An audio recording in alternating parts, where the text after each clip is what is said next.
Dejamos el hemiciclo Raúl Porras Barnechea, donde sesiona la Comisión de Relaciones Exteriores, y nos vamos al edificio de Víctor Raúl. Ahí en estos momentos se reúne la Comisión Especial de Seguimiento de la Incorporación del Perú a la Organización para la Cooperación y el Desarrollo Económico, OCDE, que preside la congresista Úrsula Letona. Son varias las comisiones que están sesionando, pero en ya empezó justamente esta reunión en la sala número 3 del edificio de Víctor Raúl Haya de la Torre.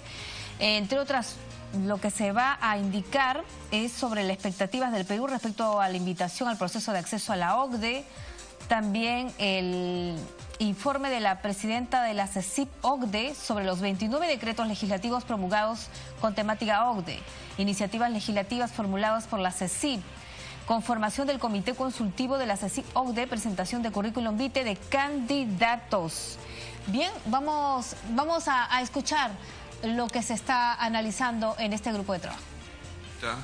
La primera visita de una misión multisectorial, multipartidaria diría yo, del Congreso a la OCDE. Esta visita fue crucial en el proceso de vinculación, no solamente porque se sumaba el primer poder del Estado a este proceso, sino que también transparentábamos frente a la OCDE todos nuestros ejercicios y todo el proceso de vinculación. Después, en diciembre, el Congreso tuvo a bien aprobar una serie promulgar una serie de decretos legislativos, donde 29 de ellos estuvieron vinculados a políticas con la OCDE. En enero de 2017, el señor primer ministro viajó a la OCDE y tuvo una repercusión fundamental porque era una demostración más pública y política de nuestro proceso de vinculación. Posteriormente, en marzo, usted, señora presidenta, tuvo bien visitar la OCDE, también tuvo un éxito rotundo, no solamente porque era nuevamente la participación del Congreso, sino la presidenta de la Comisión. Se vinculó a la red parlamentaria y se creó posteriormente la Comisión de Seguimiento, lo cual para la OCDE fue fundamental y para nuestro proceso por igual. En marzo, con la visita de la señora vicepresidenta de la República, señora Daos, se elaboró un brochure.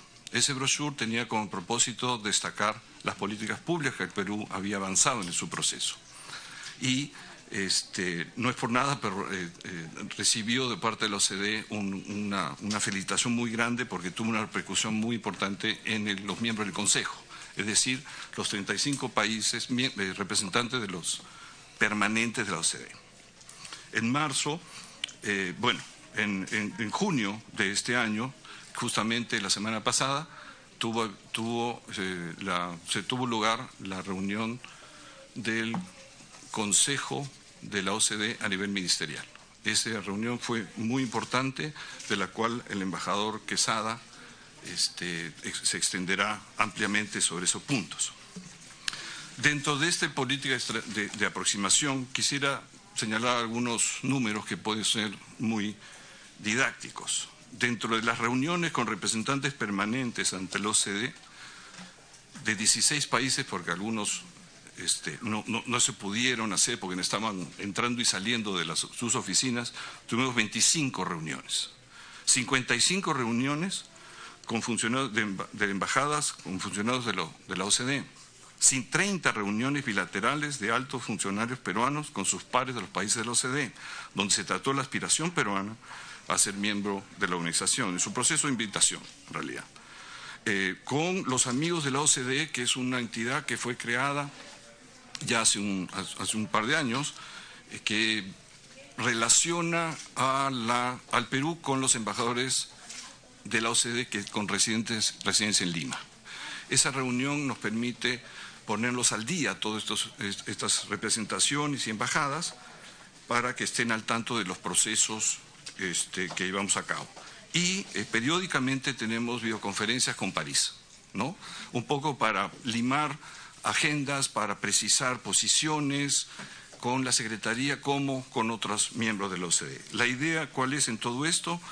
mantener viva la presencia peruana en este proceso de acercamiento con la OCDE, porque es una condición sine qua non. Es decir, el Perú tiene que estar presente constantemente en la mente de estos miembros del Consejo. De modo que por el momento es lo que puedo adelantar. Gracias, señora presidenta. Gracias. Adelante. Embajador Quesada, por favor. Muchas gracias. Yo me voy a referir al proceso de reflexión estratégica. Digamos que fue un proceso iniciado a mediados de 2016, ¿no? Y que fue, digamos, conformado por un grupo de países en los cuales estuvieron, bueno, Canadá, que lo presidió, Australia, Portugal, España y Suiza. En este proceso de reflexión estratégica hubo un liderazgo muy especial de Estados Unidos, en el sentido de tomar muy en serio este marco para la consideración de posibles miembros, o sea, tener un set de criterios y poner la valla mucho más alta, digamos, para la invitación a nuevos miembros. Entonces, este proceso culminó hace algunos días, se aprobó este framework y en realidad los criterios de evaluación de este framework mayormente se basan en esos tres principios, ¿no? El estado de preparación, el compromiso del candidato con los valores de la OSD y el compromiso político de las obligaciones.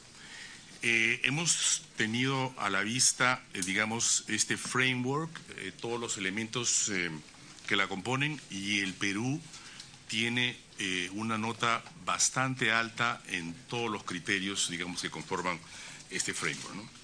Pero como saben, a pesar de que,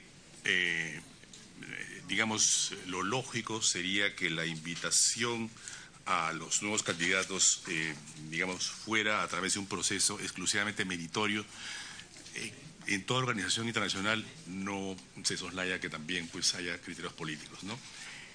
El interés mostrado últimamente por Argentina y más recientemente por el Brasil, en alguna manera ha afectado, no de manera decisiva, pero en el sentido de que el Perú podría haber sido el favorito de la región, y ahora, porque se trata de economías más grandes, que tienen más relevancia, entonces estamos allí, tenemos mejores notas que ellos, pero obviamente a la hora de decidir va a pesar eso. Eso no quiere decir que, digamos, la opinión generalizada de los miembros sobre nuestro país no sea, digamos, mala. Al contrario, es excelente, yo diría, en todos sus puntos. Pero va a pesar bastante la negociación que haya entre ellos de aquí a la próxima reunión ministerial en julio. Entonces, un hecho que debo informar es que esta vez en la reunión ministerial de París no hubo ningún anuncio, que es lo que quería el secretario general. Ahora va a haber, quizás pueda haber algún anuncio en julio, o quizás estos anuncios para nuevos miembros puedan ser dilatados a lo largo del año. Hay 3 países europeos también que son candidatos, en orden de importancia: Rumanía, Croacia y Bulgaria. Lógicamente la Unión Europea desearía, por un criterio geográfico que siempre ha primado, digamos, en su proceso de admisiones, admitir a los 3. Entonces se vería la manera de tener a los 3 países latinoamericanos y a los 3 países europeos, quizás en paquetes de 2, 4, 6 en el futuro, ¿no? Lógicamente todos los miembros están convencidos, yo diría casi en su totalidad, de que el Perú ha demostrado un enorme compromiso con el proceso de admisión, que ha cumplido con el programa País en casi todos sus elementos, ¿no? También han visto ellos que ha sido una política de Estado, puesto que en las visitas que se han hecho a la sede de la OSD han ido dignatarios tanto del Poder Legislativo como del Poder Ejecutivo en su más alta expresión. Ha ido la señora Presidenta del Congreso, la señora Vicepresidenta de la República, el señor Presidente del Consejo de Ministros, ¿no?, la señora presidenta de la Comisión de Seguimiento de la OSD. Y lógicamente también tanto funcionarios de gobierno como funcionarios de la oposición. Entonces, eso creo que ha causado una muy buena impresión. Todo esto nos obliga, lógicamente, en el caso, hablo por relaciones exteriores, de redoblar la acción diplomática, que si bien ya ha sido intensa, pero creo que a lo largo de este año tenemos que intensificarla. También hemos tenido reuniones con funcionarios de la OSD y se nos recomienda que esta política de visitas de alto nivel que ha tenido el Estado peruano en los diferentes poderes del Estado continúe. O sea que habría que ver también una estrategia de ver, digamos, qué autoridades podrían de aquí a lo que termine el año, para que continúen con esta serie de visitas, ¿no? Eso es lo que tendría que informar, Presidenta. Muchas gracias. Perdón, embajador, la congresista Sí, Salgado. Gracias, Presidenta Letona. Realmente podría decirse que me siento bastante frustrada, porque prácticamente a nosotros se nos dio las esperanzas cuando fuimos con el Congreso en forma multipartidaria, que dependía mucho de este acuerdo político, si se quiere decir, y lo hicimos, que también había que reforzar con la presidencia del presidente de la República, y lo ha hecho, está allá. Y vemos que estos esfuerzos que estamos haciendo en nuestra legislación y en todo el trabajo que se ha venido realizando en el transcurso de estos años, prácticamente vienen a quedar atrás por decisiones de otro nivel. Lógicamente, intereses económicos y políticos que resultan de países más grandes que el nuestro. Pero también lo que escuchamos ahí muy claramente es que ellos pretendían cerrar el club. Y entonces, ¿hasta qué punto nosotros tenemos la certeza de que vamos a seguir haciendo todos los esfuerzos, que por cierto no están mal? Nosotros debemos de considerar que nuestros esfuerzos por el propio país los tenemos que hacer. Pero creo ya no con el apuro, ni con la presión, ni al gusto, sino por lo que realmente necesita el país y en la medida de nuestras posibilidades económicas, hacer los cambios que corresponden y de repente no sacrificar unas cosas que sí se necesitan darle prioridad. Realmente me molesta mucho, porque hemos hecho todos los esfuerzos y también casi obtuvimos una anuencia cuando hemos estado con la presidenta Úrsula Letona en la reunión de Cancillería, donde vimos a los representantes de los países miembros de OSD y que supuestamente nos iban a apoyar. Prácticamente ese fue el compromiso que salió de cada uno, porque todos nos halagaban diciendo de que habíamos cumplido. Entonces vemos que por ese lado no va, depende de otras voluntades. Y entonces nosotros también creo que debemos establecer nuestras agendas a lo que el país necesita primero, porque no podemos estar supeditados a esto. Discúlpeme, pero ese es mi pensamiento ahorita. Gracias, congresista. La congresista Arauz. Sí, comparto la frustración de la presidenta del Congreso, pero también sería bueno informar qué ha pasado en el debate de la reunión ministerial, porque creo que este documento al final no fue aprobado en su integridad tal cual está planteado. Entonces sería bueno conocer eso y le pediría al embajador que quizás nos explique, porque pareciera pues que este impulso de meterse en último minuto de algún par de países y desplazarnos pareciera solamente con la venia del secretario Gurría y no con la venia de todo el conglomerado ministerial. Entonces sería bueno conocer esos detalles. Adelante. Es que no es la primera vez que nos pasa. Costa Rica no tenía ni siquiera los avances que nosotros tenemos y les dieron pase a Costa Rica sin ninguna explicación valedera, ¿no? Entonces, bueno, ahora hay más explicación porque Brasil es un país, lógicamente, con ¿cuántos millones de habitantes? 200. Todavía tiene alguna explicación, pero con Costa Rica no había ninguna. Entonces, esto se trata de otro tema. Gracias.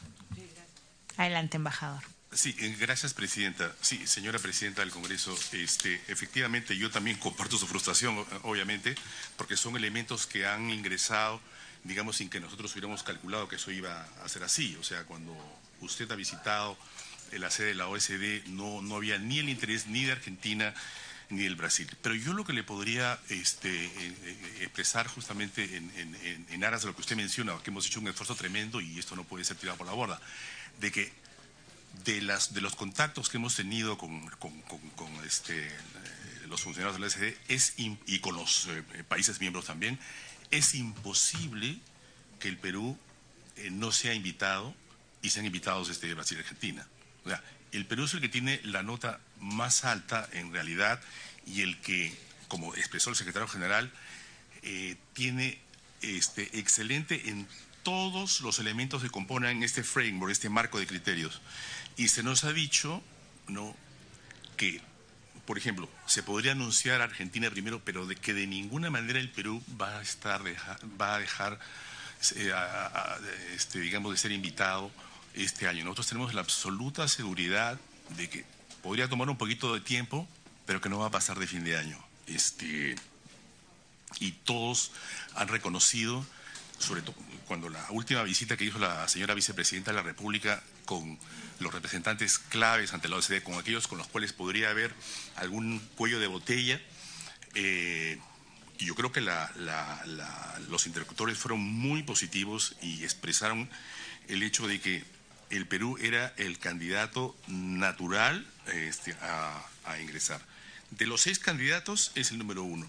Entonces yo creo que debemos tener un optimismo cauteloso, desde luego, ¿no? Y otra cosa también que ha sido importante es que en todas las visitas las delegaciones han mostrado, o sea, las delegaciones peruanas han mostrado una gran voluntad de cumplir con los estándares, de hacer reformas, al margen de que se nos invite en este momento un poco después. O sea, el hecho es de que estamos en este proceso y ellos también, yo creo que han visto que no es entrar por entrar, sino justamente por tener un proceso serio de reformar y de modernizar el país, y en eso estamos, ¿no? Muchas gracias, señora presidenta. Adelante. Si me permite, señora presidenta, me gustaría añadir un elemento que nos permitiría, creo, poner en contexto la preocupación de la señora presidenta del Congreso, que comparto igualmente. Una cosa es cómo el Perú ha venido desarrollándose y ganando espacios y cumpliendo con todo esto, y otra cosa es el proceso interno dentro de la OCDE. El conflicto que estamos viendo es diferencias que hay dentro de la organización entre una parte de la Secretaría con algunos miembros del Consejo, principalmente los Estados Unidos, ¿no? Que ellos quieren cambiar ciertas reglas de juego, actitud que no es solamente en la OCDE, la está teniendo Estados Unidos en distintos organismos internacionales, llámese OMC, llámese OTAN, llámese Fondo Monetario Internacional. De modo que ahí hay una pugna y nosotros no hemos querido vernos en medio de esa pugna porque nos afectaría. Más bien les hemos dicho muy claramente que nosotros tenemos el derecho de ser parte de esta organización por los méritos que el Perú ha logrado, y eso nos reconocen. En resumidas cuentas, no es un tema de quiénes, es un tema de cuándo. Como dice el embajador, en qué momento se va a precisar. Ahora, hay que ser realistas, esto es político. De modo que la OCDE va a priorizar a Brasil. ¿Por qué? Porque ellos tienen una relación particular con el Brasil. Brasil es un socio estratégico, lo que llaman key partner. Tienen un acuerdo. Brasil toca el timbre y entra. Argentina es G20 y puede entrar más rápido que el Perú. Sin embargo, y acá es un punto que creo que es interesante notar, la reunión a nivel ministros decidió aprobar este marco referencial de nuevos criterios. No anunció ningún acceso. ¿Eso qué quiere decir? Que los grandes, Brasil y Argentina, se deben sentir más frustrados que nosotros en este momento, porque ellos la tenían segura, pero no fue así. Y le van a aplicar el mismo framework que aplicarían al Perú y que el Perú está en mejores condiciones. Es decir, aparentemente es una frustración, pero si uno se pone a ver, no lo es tanto. Y es una cuestión de tiempo, no de quiénes. Gracias, señor presidente. Voy a hacer un alto para, como ya tenemos quórum, para seguir dar cuenta de las licencias de los congresistas Villanueva Arévalo y Lescano Anzieta. E informarles que ya hemos cursado el oficio también a la OCDE sobre el acuerdo que se suscribió entre el Perú y la OCDE sobre privilegios, inmunidades y facilidades. Ahora sí, continuamos con la agenda. Muchas gracias. A mí me toca explicar los próximos pasos, qué estamos haciendo y qué cosa debemos hacer en los próximos meses. Ya, ok. La siguiente, por favor. Lo primero que hemos hecho claramente fue la declaración de interés y el proceso de acercamiento a la organización. Hoy día estamos en la fase de evaluación del país en base al marco aprobado. Y como bien dijeron los embajadores, estamos en muy buena posición en esto. De aquí a la invitación, tenemos una tarea grande porque no es fácil lo que se viene. O sea, si hasta ahora trabajamos, lo que se vendría en caso de una invitación es enorme. Así que lo que tenemos que hacer nosotros ahora es trabajar en preparar equipos desde el lado del Poder Ejecutivo y del Congreso en las reformas que como país estemos decididos a hacer. No todo lo que nos recomiendan se hace exactamente como nos lo recomiendan, ¿no es cierto? Entonces, eso supone un trabajo técnico muy sólido que nos permita llegar en una posición clara, tener claras las líneas rojas de lo que no vamos a hacer o lo que vamos a hacer más adelante para poder negociar el memorándum de entendimiento. Una vez recibamos la invitación, tenemos un máximo de 6 meses para acordar ese memorándum, siendo tan vasto la cantidad de recomendaciones y temas que tenemos que tocar, además de otros temas que son la parte de normas, de regulaciones que tiene la OECD, que tenemos que decidir a qué ingresamos y a qué no, y son más de 200 cuerpos normativos los que hay que revisar, en temas que no han sido vistos en el programa País. La tarea que tenemos hoy día de estar listos para la negociación es muy grande. Y en ese sentido, Brenda, lo que estamos haciendo es, primero, reforzar la estrategia de posicionamiento, que es la parte que en estos meses que nos tocan, que vienen, tenemos que hacer para continuar empujando el proceso de invitación, replanteando la organización del proceso que fue hecha para preparar instrumentos, preparar estudios, a una organización con base en los comités que nos van a revisar. Son entre 20 y 23 comités que van a revisar el acceso. Para tener acceso tenemos que ser aceptados por consenso en absolutamente todos los comités que se nos establezcan. Por tanto, tenemos que tener muy claro qué cosa vamos a hacer en cada caso para tener un set adecuado de reformas, ¿no?, que sean viables de hacer por parte nuestra y sean también, que sean representativas como para que nos den el acceso por consenso en cada uno de los 20 o 23 comités. Entonces, nos estamos reorganizando en ese sentido y ya los puntos focales van a ser de otra forma, porque tienen que ser puntos focales de las políticas que hay que hacer y no de los estudios que hay que hacer. Para eso nosotros en los próximos meses vamos a tener también un trabajo vamos a trabajar ya con jefes de gabinete para armar puntos focales de más alto nivel y que puedan trabajar con estos comités nuevos que vamos a armar. Aquí tenemos que identificar reformas del Ejecutivo y reformas del Legislativo. Y tendremos que trabajar conjuntamente en una agenda de cambios que estemos dispuestos y que sean viables a hacer. Con base en esto, entonces, estaremos listos para la negociación. Cuanto antes comencemos esto, antes vamos a estar listos para una negociación.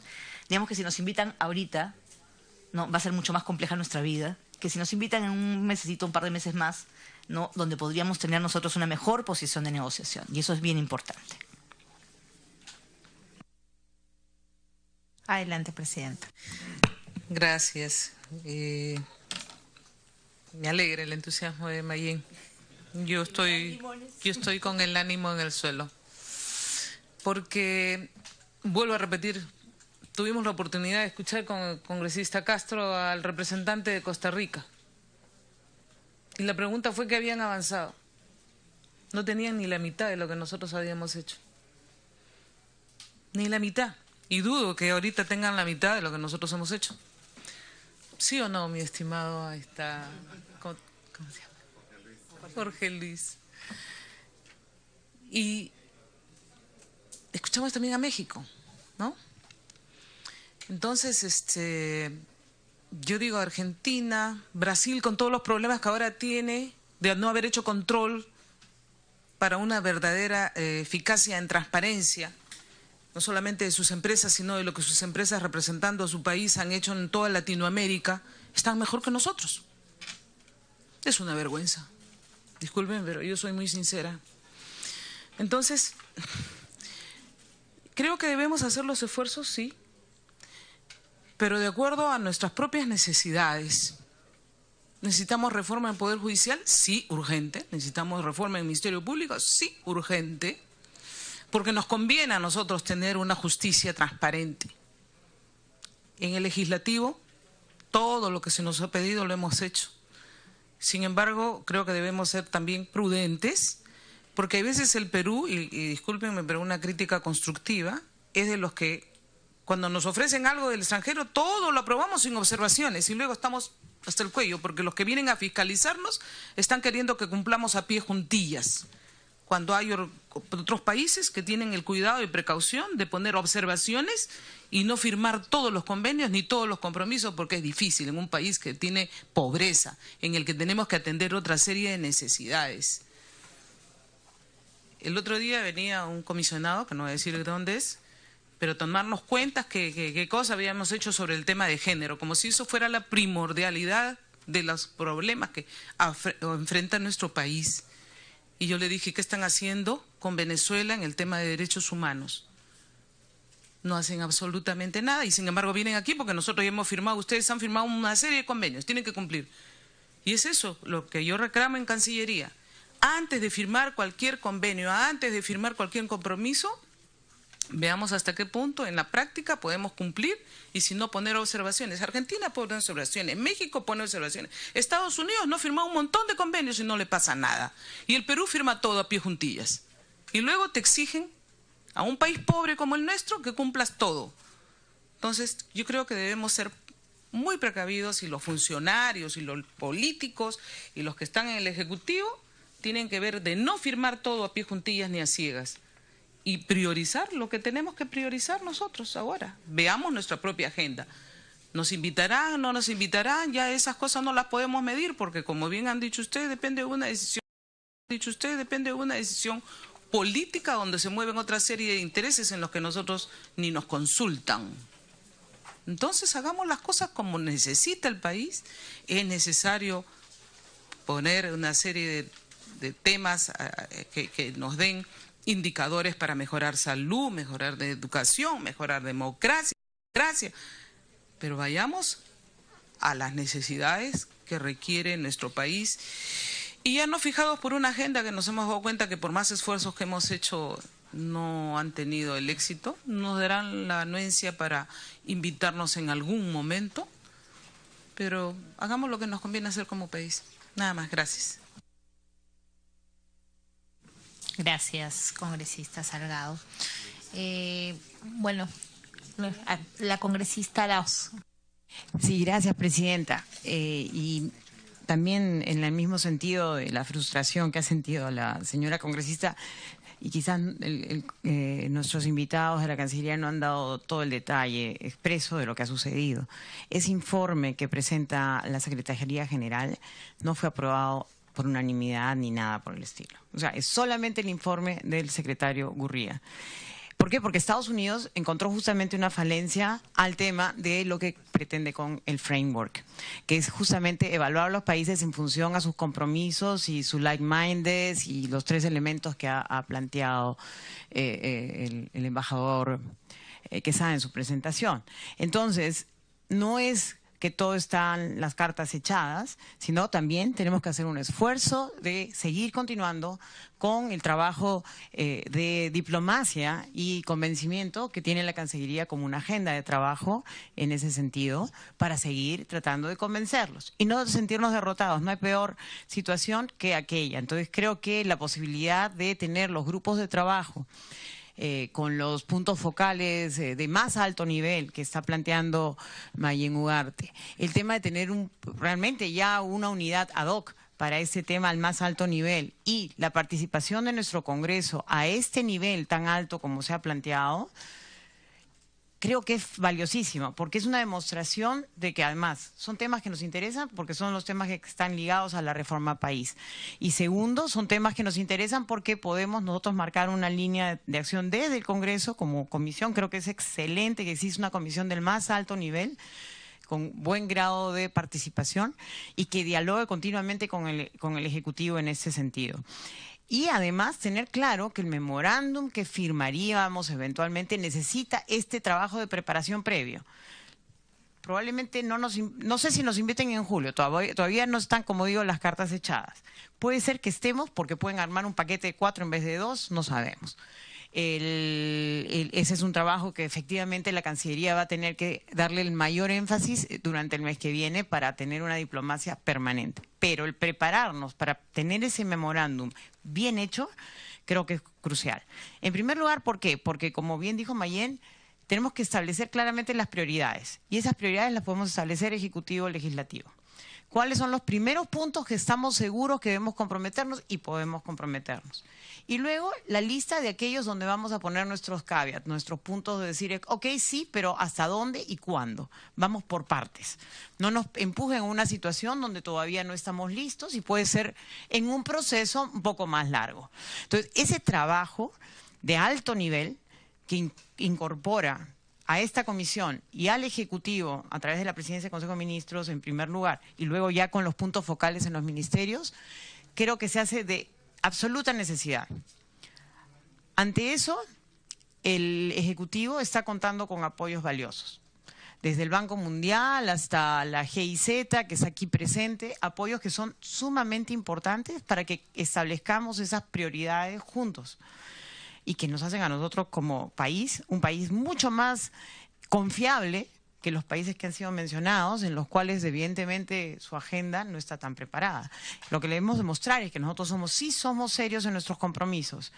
Creo que por las experiencias que hemos tenido en los acuerdos internacionales a los que el Ejecutivo y el Congreso han trabajado juntos en la anterioridad, por ejemplo, los tratados de libre comercio, hemos demostrado nuestra seriedad y la profundidad de la seriedad del trabajo. Cuando hemos hecho eso juntos, creo que hemos tenido mejores logros que aquellos que digan, pues solamente por aquí caminamos y no. O sea, creo yo que no perdamos la oportunidad de estar demostrando esa seriedad de trabajo de política de Estado con la que hemos planteado, y estoy segura que el trabajo tanto de nuestra Cancillería como de la Presidencia del Consejo de Ministros y obviamente la continuidad del trabajo que vamos a seguir haciendo en esta comisión le va a dar el valor para que no pase este año la invitación a Perú y nos incorporen, porque sí cumplimos. Como digo, en el caso de Estados Unidos fue el que dijo que no estaba de acuerdo con ese informe, que él consideraba, bueno, no mencionó países, pero sí consideró que la forma como había sido, de que insistía en que el framework era lo que importaba. Entonces creo que eso es lo valioso también para tomar en cuenta en el contexto en el que nos movemos. Gracias, congresista. Yo, dada que estamos avanzadas la hora, quisiera pasar al segundo punto de la agenda. Creo que esta iniciativa que tenemos todos respecto a la incorporación del Perú, con las frustraciones que ha manifestado la señora Presidenta del Congreso, con las dificultades que ha evidenciado Mayén y con la experiencia de la congresista Arauz, sabemos que va a ser un proceso complicado, pero vamos a seguir en la lucha y desde el legislativo seguiremos con este esfuerzo. Voy a dar pase al segundo punto de la agenda. Ustedes tienen, señores congresistas, el listado de los decretos legislativos que salieron en el marco de la OCDE y también las iniciativas legislativas que hemos pretendido trabajar a nivel de comisión de seguimiento, que ustedes las podrán revisar y las aprobaremos o recibiremos los comentarios y observaciones en la próxima sesión. Como tercer punto de la agenda, tenemos a consideración de ustedes, señores congresistas, un consejo consultivo que habíamos estado hablando, donde está sin ningún orden de prelación Álvaro Fernando Valdés Fernández, Juan Carlos Ramírez Laribescoa y Carlos Haman García Belaúnde, como personas vinculadas a los procesos internacionales y de política pública que queremos implementar. Es un consejo consultivo que tiene las comisiones en el Congreso y que sometemos a su consideración.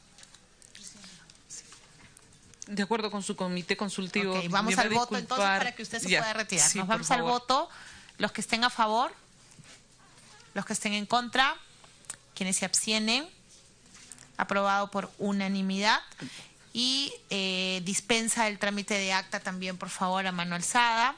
Y pasamos a una sesión informativa para escuchar al representante de la GIZ sobre las experiencias de mejora de la calidad regulatoria en países OCDE. La palabra, Presidenta. Adelante, congresista. Sí, Presidenta, yo voy a pedir que me disculpen, pero tengo una reunión urgente. Me va a disculpar el representante de la GTZ. Voy a copiar luego porque estoy dejando a mi asesor todo lo que está informándonos. Me disculpan los funcionarios también que han venido. Tengo que retirarme. Disculpe, presidente. Muchas gracias, presidente del Congreso. Adelante, el señor Carlos Hansen. Muchísimas gracias.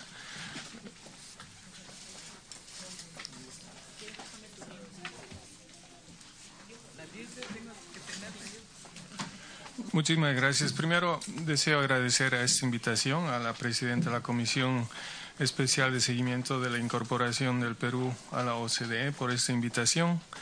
Asimismo, saludar a la vicepresidenta del Perú, señora Araoz, y a los aquí presentes congresistas, señor embajador. Gracias. Primero, brevemente, quiero presentarme. Mi nombre es Carlos Jansen, soy asesor principal aquí en la GIZ en el programa Apoyo a la Implementación de Recomendaciones de la OCDE, que pertenece al área de la gobernanza, y especialmente estoy discutiendo o profundizando el tema de la calidad regulatoria en los países, especialmente en el Perú, pero obviamente considerando las experiencias de los países de la OCDE. Normalmente yo trabajo como asesor en el Parlamento Federal de Alemania. Estoy aquí por 2 años y recién a partir de enero de este año. Hace más o menos 3 meses trabajo de forma intensa con la Secretaría de Gestión del PCM, justamente en la implementación del decreto legislativo 1310, que va a ser y que es definitivamente, gracias, la base de todo este proceso que yo lo considero fundamental en el Perú. Mi charla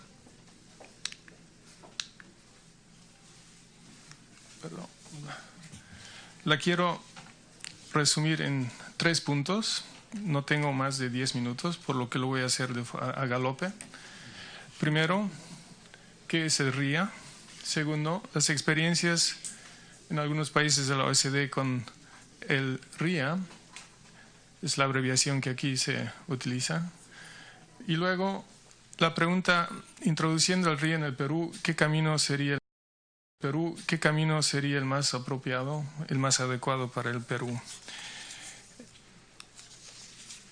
La pregunta ¿qué es el RIA? Está obviamente directamente relacionada con elaboración y aplicación de regulaciones, y este trabajo es desde luego indiscutiblemente una de las funciones centrales del sistema jurídico en su conjunto, de los instrumentos normativos particularmente, y con el propósito de incrementar sus beneficios, reducir sus costos y aumentar su eficiencia y eficacia.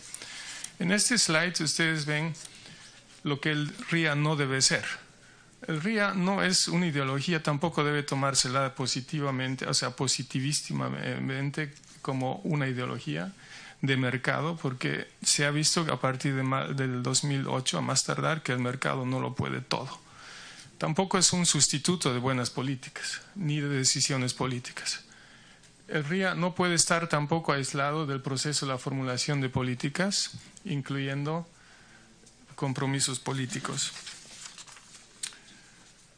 No sustituye un monitoreo jurídico y no responde preguntas difíciles por sí solo, ni es una panacea o un remedio, no es un fin en sí mismo en una realidad compleja. Esto lo digo de antemano porque frente al RIA existe una serie de expectativas precisamente de países que están comenzando a implementar este proceso. Inclusive en muchos países también de la OCDE, como ser países en Francia, Holanda, Inglaterra, Alemania, han habido una serie de expectativas muy altas respecto a lo que puede ser el RIA y que se han ido adaptando poco a poco en la forma, o sea, dentro del marco de cómo se hacía este sistema más operativo, adecuando a la realidad de cada país. El RIA hoy en día, después de casi 30 años de implementación y de desarrollo, se está convirtiendo en un estándar global en procesos de regulación. Definiendo al RIA, podría decir que es una evaluación sistemática, obligatoria y consistente de aspectos de impacto social, económico o ambiental como beneficios o costos. Es una evaluación de regulaciones propuestas y otros tipos de instrumentos jurídicos y normativos para, primero, informar a decisiones de políticas públicas antes de que se adopte una regulación, instrumento legal o política, evaluar los impactos externos de prácticas regulatorias y administrativas o evaluar la exactitud de la evaluación anterior.